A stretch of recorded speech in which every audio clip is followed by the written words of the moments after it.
Assalamualaikum warahmatullahi wabarakatuh. Hello student, bagaimana kabar kalian? Semoga kabar kalian baik dan tetap semangat belajar dari rumah di masa pandemi kali ini.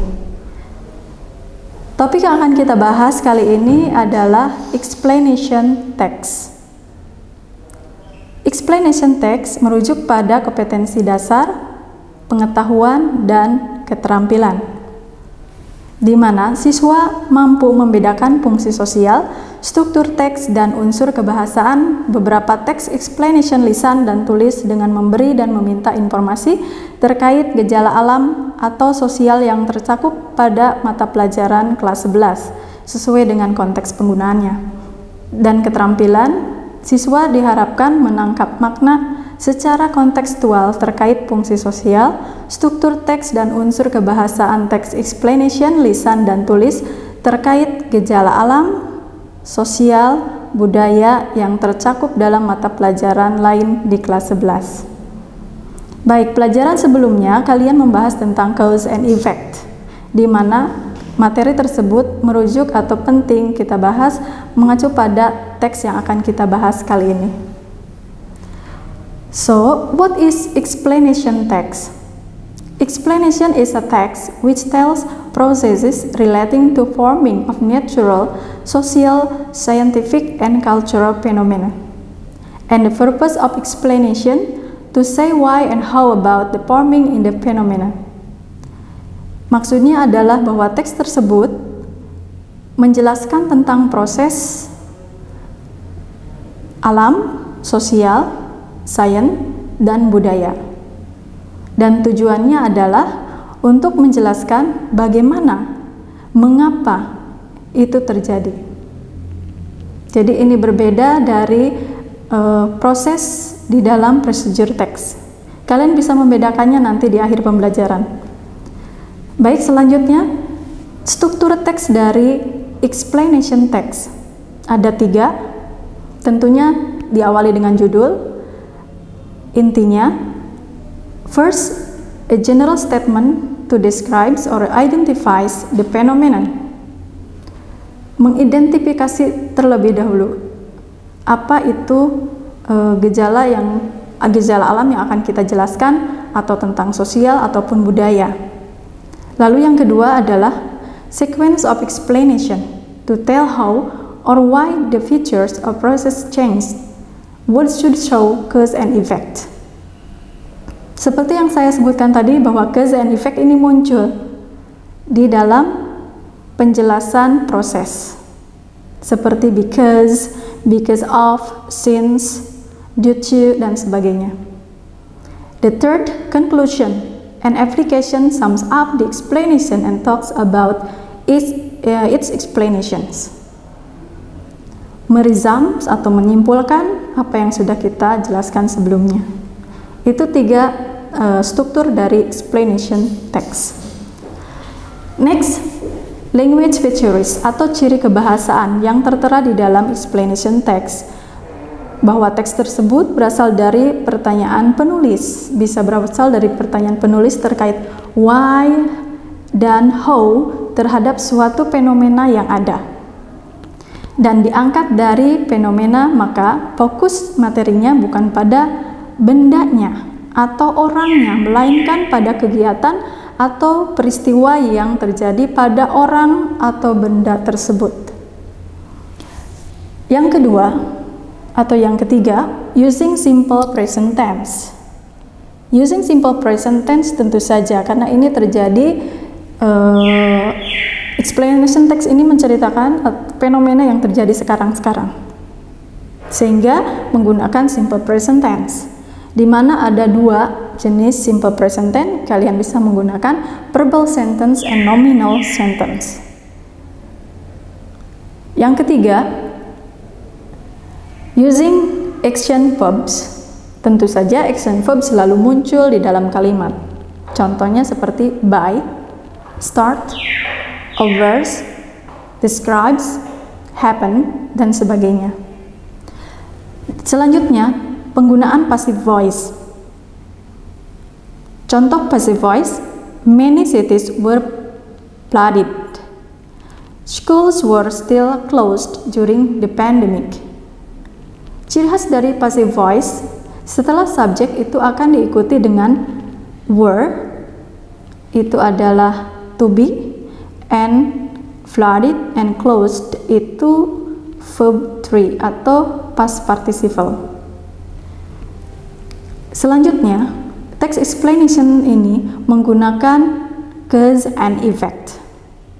Seperti yang sudah dijelaskan tadi, penggunaannya adalah atau conjunction cause and effect, because, since, because of, due to, therefore, so, dan sebagainya. For example, there are lots of floods everywhere because of the man himself. Which one cause and which one effect? Penyebabnya adalah the man himself. Akibatnya, there are lots of floods everywhere.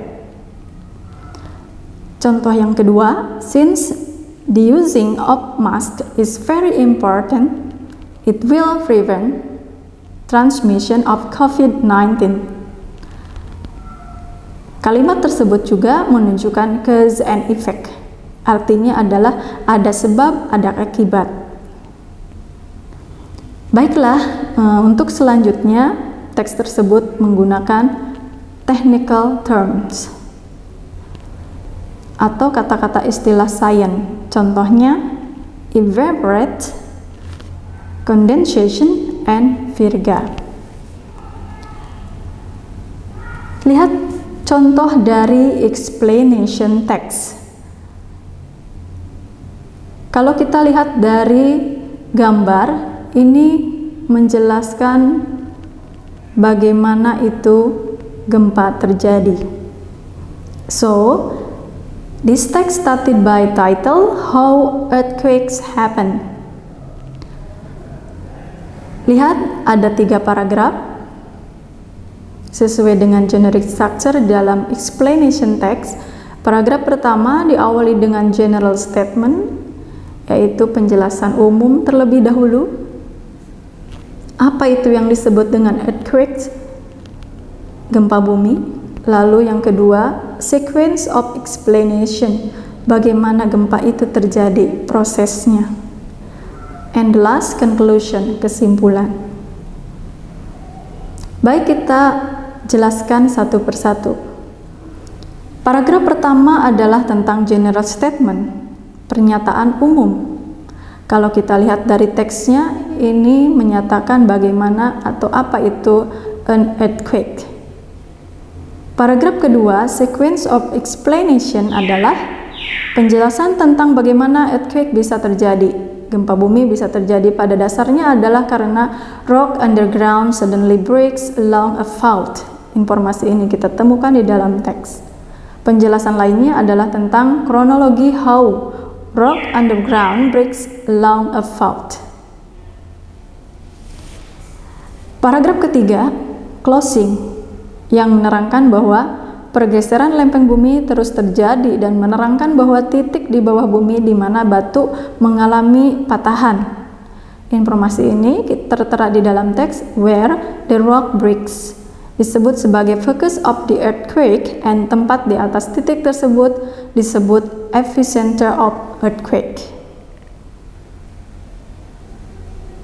Intinya, dalam explanation text tersebut, kalian jelaskan di paragraf awal dengan penjelasan umum atau definition, lalu proses terjadinya gempa di paragraf kedua, dan paragraf ketiga kesimpulan.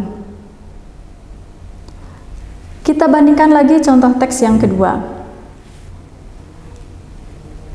Apa yang kita lihat dari gambar tersebut? Yes, this rain. Ini juga tertera 3 paragraf. Paragraf pertama, rain is bla bla bla bla bla, as general statement, penjelasan umum.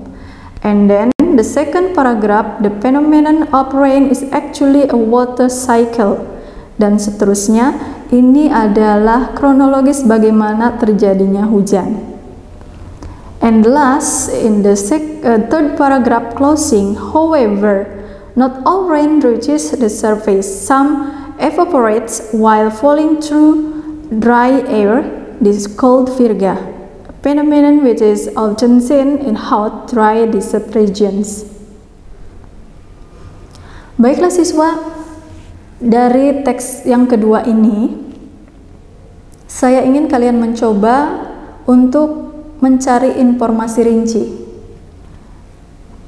dengan mengikuti pertanyaan berikut ini. The first, what is the suitable title of the text above? Kira-kira judulnya apa ya yang tepat untuk teks tersebut? And the second, what is the function of the first paragraph each text above? Fungsi dari paragraf pertama apa? And the third, write one passive voice from the text in the paragraph 3. Di sini sudah mengarah spesifik paragraf 3, maka kalian fokus ke paragraf 3 untuk mencari kalimat passive voice yang patternnya subject, to be, past participle or verb 3. And the fourth, find the simple present tense verbal sentences, especially in the first paragraph of the text. And then the fifth, find the conjunction of cause and effects from text. Can you find the conjunction of cause and effects in the text? So if you find it, please you can write to answer number 5. And the sixth, find the technical term from the text. Okay, I think it's easy because all the answer you can find from a text, the second text here. Well, all the answer please you write on the book and send to the application classroom we have used before. I waited at least until next meetings. Well, the end of this learning, let's take the conclusion. Kita ambil kesimpulan dari pembelajaran kali ini bahwa ada sedikit mirip antara explanation text dan procedure, di mana kalian juga bisa membedakannya kok. Procedure text itu hanya menjelaskan step-step, langkah-langkah bagaimana cara membuat sesuatu atau menggunakan sesuatu. Sedangkan explanation text itu lebih pada menjelaskan mengapa atau bagaimana sesuatu itu terjadi. Lihat contoh yang tertera di sini. Contoh procedural text, how to make delicious vegetables dishes. Sedangkan contoh dari explanation text, why vegetable is important for our health. Oke, sudah bisa membedakannya bukan? Baiklah, itu kesimpulan dari pembelajaran kali ini. Terima kasih kalian sudah menyimak video tersebut. Semoga bermanfaat. Sampai jumpa lagi di pertemuan berikutnya. Wassalamualaikum warahmatullahi wabarakatuh.